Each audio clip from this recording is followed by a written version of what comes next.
Hello friends, मैं श्याम उपाध्याय आपके अपने YouTube channel yes ten education में आपका स्वागत करता हूं।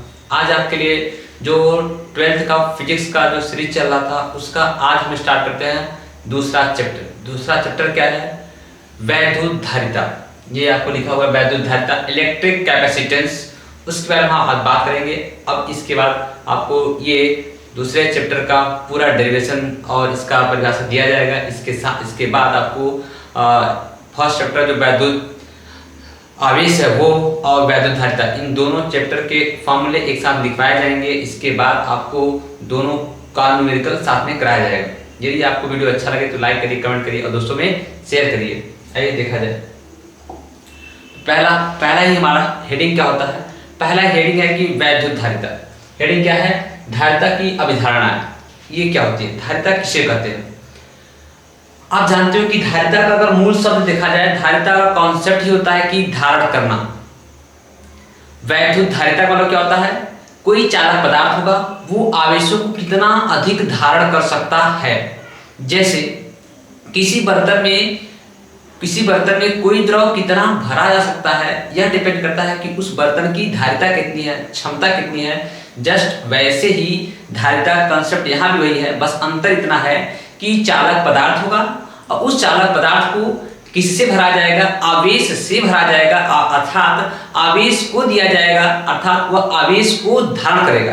तो धारिता किसे कहते हैं?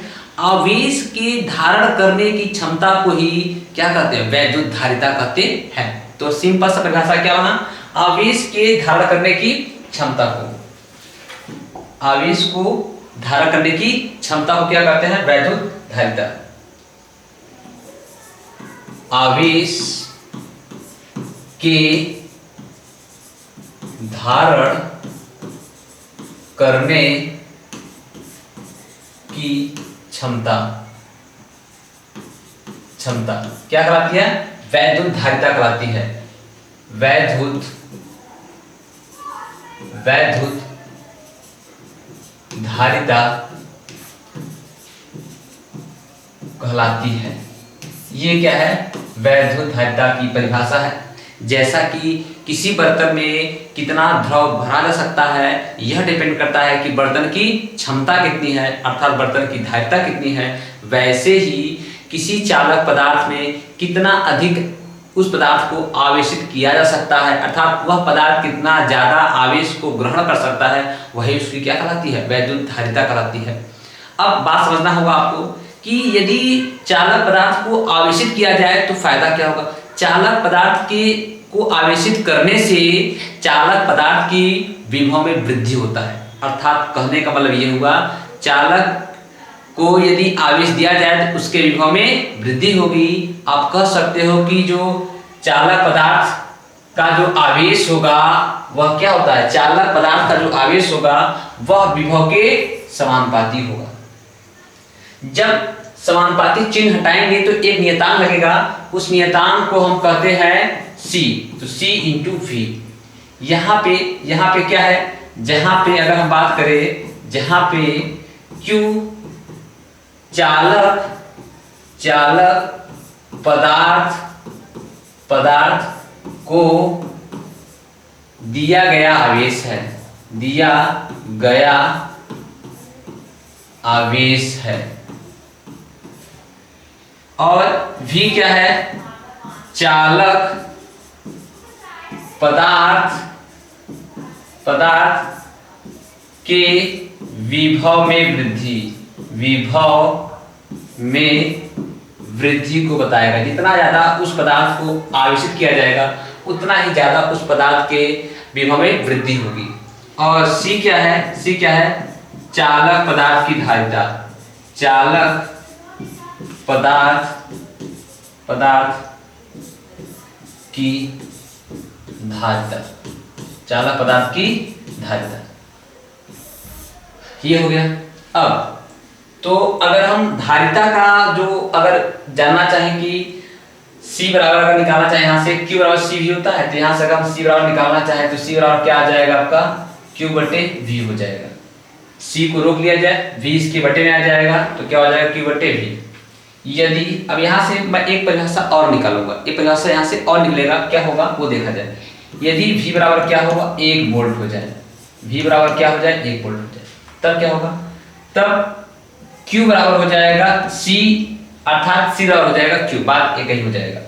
अब इस यहाँ से परिभाषा क्या निकला, यहाँ से परिभाषा निकलता है यदि किसी चालक पदार्थ के विभव में 1 वोल्ट की वृद्धि कर दी जाती है तो चालक पदार्थ को जो दिया गया आवेश होगा वह धारिता के तुल्य होगा।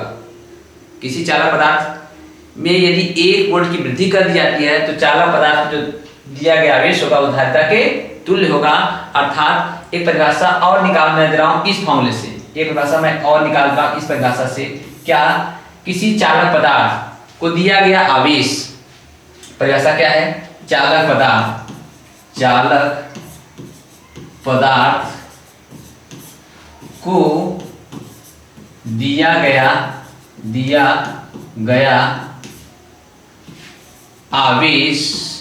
आवेश तथा विभव में वृद्धि के अनुपात को विभव में वृद्धि के अनुपात को भी क्या कहते हैं, चालक की धारिता कहते हैं। अब अगर बात है कि इसका धारिता का बीमा क्या होगा, तो बीमा निकालना चाहें, चलिए बीमा पहले इसका मात्रक देख लेते हैं कि चालक की धारिता का मात्रक क्या होगा। तो बात किया जाए C का मात्रक मतलब चालक के धारिता का मात्रक जानना है। चालक के धारिता का मात्रक जानना है तो बराबर क्या हो जाएगा, C बराबर होता है Q/V, अर्थात क्या हो जाएगा, कूलाम प्रति वोल्ट। एक तो ये होगा, एक तो इसका मात्रक ये भी होगा, कूलाम प्रति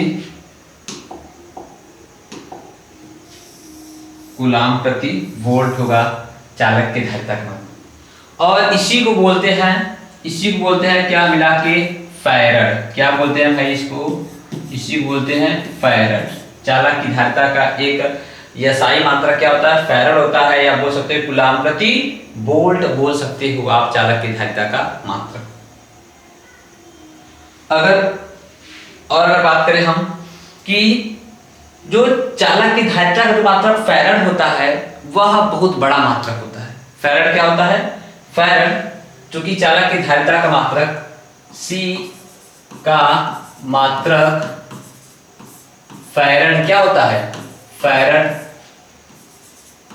बहुत बड़ा मात्रक है। तो डेली रूटीन में यूज करने मात्रक होता है वो क्या कहलाता है, माइक्रोफैरड या पिकोफैरड कहलाता है। क्या कहलाता है, वह माइक्रोफैरड या पिकोफैरड कहलाता है। इसीलिए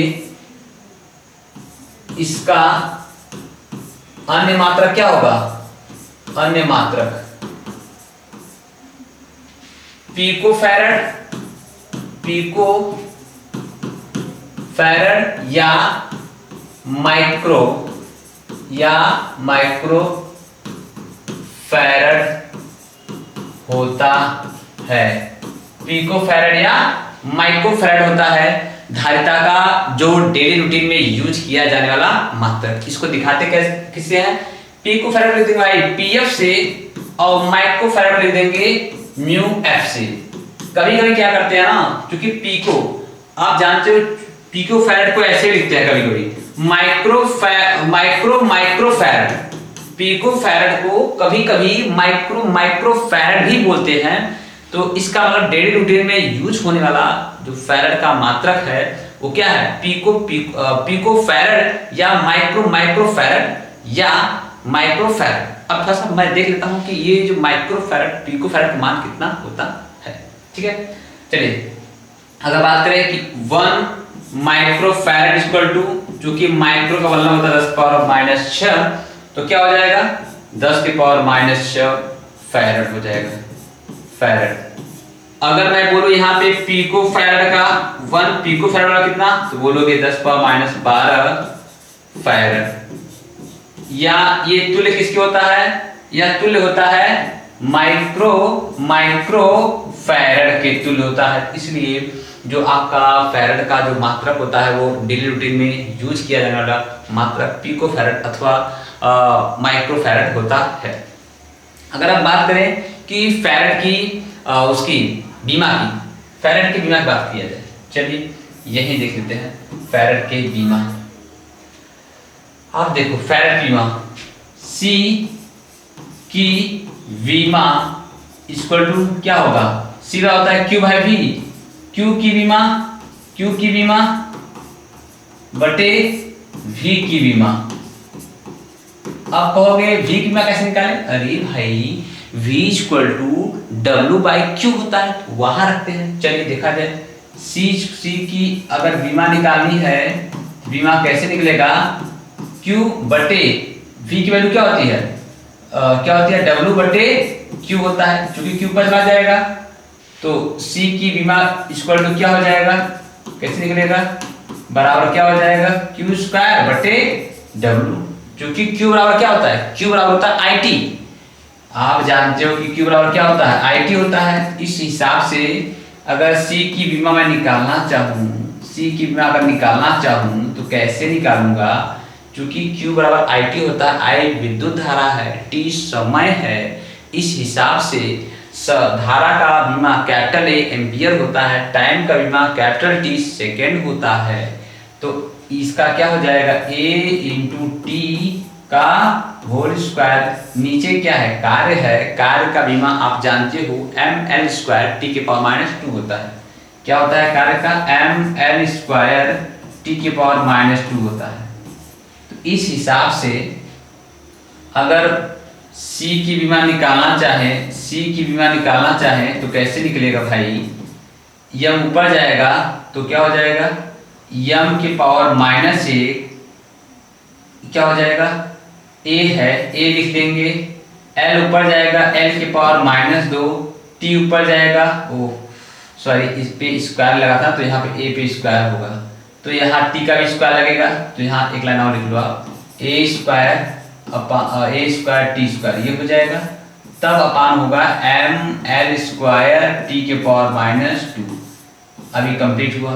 अभी m ऊपर जाएगा, m⁻⁻1 होगा, L² ऊपर जाएगा तो L⁻⁻2 होगा, ऑलरेडी A² है, T⁻2 ऊपर जाएगा T⁻+2, ऑलरेडी +2 पहले से भी है, T⁻+4 हो जाएगा, तो T की पावर क्या हो जाएगा, T⁻+4 हो जाएगा।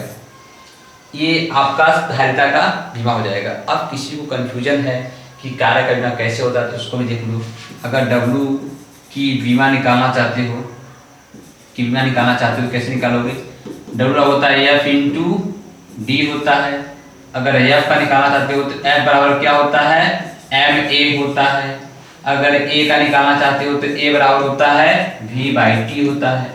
V वेग है, वेग का बीमा होता है L T⁻⁻1 और समय का क्या होता है T बीमा। इस हिसाब से T ऊपर जाएगा तो L T⁻⁻2 बीमा किसका आ गया, त्वरण का आ गया। त्वरण का यहाँ रख दिया जाए बल में, क्योंकि यहाँ द्रव्यमान है M, ये उतार लो L T⁻⁻2, तो mL T⁻2 किसका आ गया, बल का आ गया। ऊपर रख दिया जाए, विस्थापन है, ऊपर विस्थापन भी है, तो क्या हो जाएगा mL² T⁻²। तो इस हिसाब से C की बीमा मैंने यह रखा था, यही आपका रिजल्ट लाना था। चलिए नेक्स्ट टॉपिक पे देखा जाए, क्या है अगला हेडिंग है चालक की धारिता को प्रभावित करने वाले कारक। मतलब चालक की धारिता को कौन कौन से ऐसे कारक है जो उसको प्रभावित करेंगे। प्रभावित करने का सेंस ये होगा कि उसको कम अथवा अधिक कर सकते हैं, ऐसे कौन कौन से फैक्ट हैं। तो अगर हम बताएं आपको चालक की धारिता को प्रभावित करने वाले पहला कारक अगर बात करें तो वो होता है क्षेत्रफल। यदि किसी चालक पदार्थ की अगर क्षेत्रफल बढ़ा दोगे तो सीधी सी बात है उस पे वितरित जो आवेश होंगे उस आवेश के वितरण की मात्रा कम हो जाएगी, अर्थात पृष्ठीय क्षेत्रफल घट जाएगा। अर्थात जो छोटे क्षेत्रफल में जो आवेश वितरित थे, अब एरिया बड़ा कर दोगे तो वो आवेश का वितरण दूर दूर हो जाएगा, जगह खाली हो जाएगा, विभव घट जाएगा। जिसके कारण धारिता उसकी बढ़ जाएगी, अर्थात वह और अधिक आवेश को ग्रहण कर सकता है। फॉर एग्जाम्पल पहला देखा जाए, पहला पॉइंट क्या है, पहला पॉइंट क्या लिखेंगे हम, पहला पॉइंट लिखेंगे हेडिंग है चालक की धारिता को प्रभावित करने वाले कारक होंगे। तो पहला कारक क्या है, क्षेत्रफल। कौन कारक है पहला, क्षेत्रफल होगा, पहला कारक क्षेत्रफल होगा।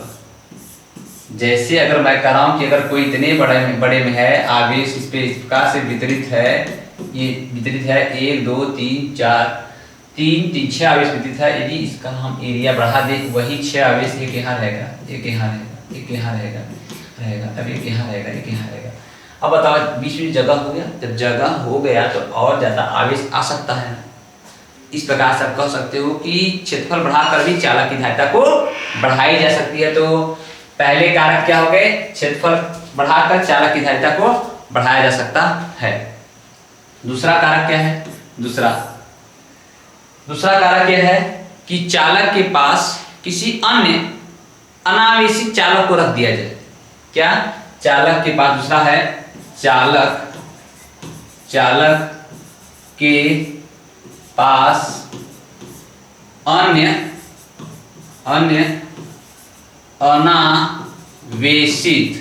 अनावेशित चालक पदार्थ रख देने पर, चालक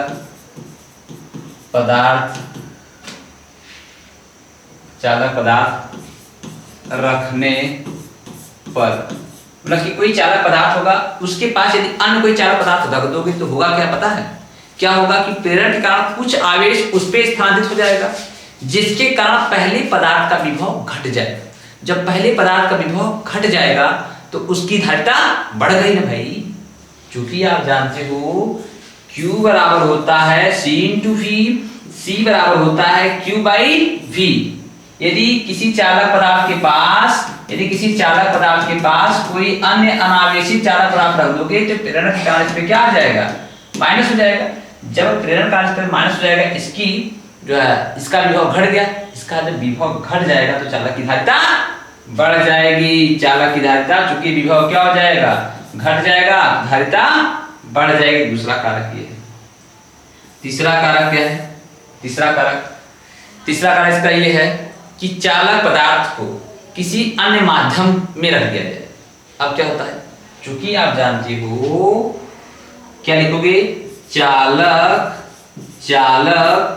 पदार्थ को किसी माध्यम में रखने पर क्या होगा, रखने पर, इस रखने वाले का सेंस इधर देख लो आप, रखने पर क्या होगा, रखने पर उसकी धारिता बढ़ जाए। कैसे, चूंकि आप जानते हो V बराबर 1/4 pi epsilon not K Q/R होता है। चूंकि K कहाँ है, K V के व्युत्क्रम है, V के व्युत्क्रम है, K है कि नहीं है। जब K V के व्युत्क्रम है और C के व्युत्क्रम V है, इस हिसाब से C प्रोपोर्शनल होता है 1/V और C प्रोपोर्शनल अगर लिखेंगे 1/K के ऊपर से आ जाएगा। तो C इक्वल टू क्या हो जाएगा, C प्रोपोर्शनल हो जाएगा K। मतलब चालक पदार्थ को किसी अन्य माध्यम के परावैद्युतांक में रख दिया जाएगा तो उसकी धारिता K गुना बढ़ जाएगी। क्या हो जाएगी, धारिता K गुना बढ़ जाएगा। इस प्रकार से इस तीन विधि से किसी चालक पदार्थ की धारिता को बढ़ाया जा सकता है। चलिए एक हेडिंग लगे हाथ और देख लेते हैं। अगर ज़्यादा टाइम हो गया तो जान लीजिए, हम नेक्स्ट हेडिंग जो होगा वो 2 हेडिंग एक साथ किसी अन्य वीडियो ले लेंगे। Thank you watching for this video.